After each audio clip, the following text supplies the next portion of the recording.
Difficult সময় পার করতে হবে আমাদের। ये डर मुझे अच्छा लगा। ये डर मुझे अच्छा लगा। অক্ষয় কুমারের হলিডে সিনেমা ডায়লগটা মনে পড়ে গেল। বাংলাদেশের সেনাপ্রধানের আচরণ দেখে খুব একটা কনফিডেন্ট লাগছে না। ভারতের সীমান্তে নাকি সেনা, সামনে ৩৫,০০০, অসম মণিপুর সীমান্তে। যুদ্ধ শুরু হয়নি, হবে কিনা তার কোনো ঠিক নেই। আগেই ওরা বলছে পারবে না, সামনে নাকি কঠিন সময়, ডিফিকাল্ট সময় পার করতে হবে আমাদের।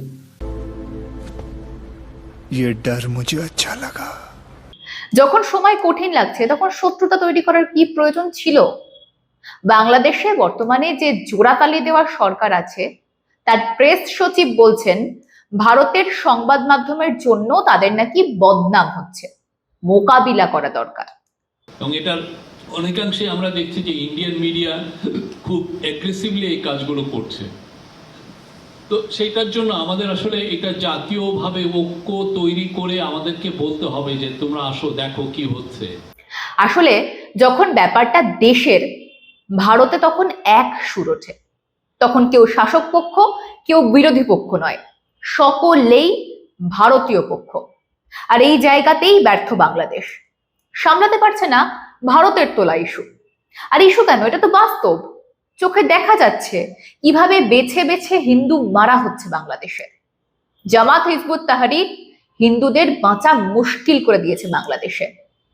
আর ভারতীয় গণমাধ্যমের কথা ছেড়ে দিন, বিএনপি নেতা জামাত সম্পর্কে কি বলেছেন যেটা বাংলাদেশের গণমাধ্যমে প্রচারিত হয়েছে সেটা শুনে দেখুন আপনারা।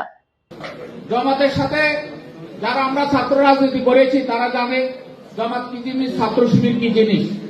তাদেরকে আপনারা এখনো চিনেন না অনেকে। তাদের রূপ উপরে একরকম, ভিতরে আরেক রকম। যেখানে জামাত শক্তিশালী সেখানে দেখা যায় তাদের রূপটা কি রকম, কি ভয়ঙ্কর, যেটা আওয়ামী লীগ বিএনপি থেকে আরো ভয়ঙ্কর।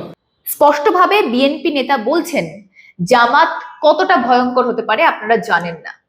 সারা বিশ্ব বাংলাদেশে ক্রমাগত হয়ে চলা হিন্দু গণহত্যার নিন্দা করছে, থুথু করছে। ব্রিটেনের সাংসদ বেরি গার্ডিনার এবং কমনওয়েলথ অ্যাফেয়ার্সের বিভাগের দায়িত্বে থাকা প্রীতি প্যাটেলের নিন্দার পরেও কি বাংলাদেশ সাবধান হবে? নিজেদের ভুল বুঝতে পারছে নাকি তারা?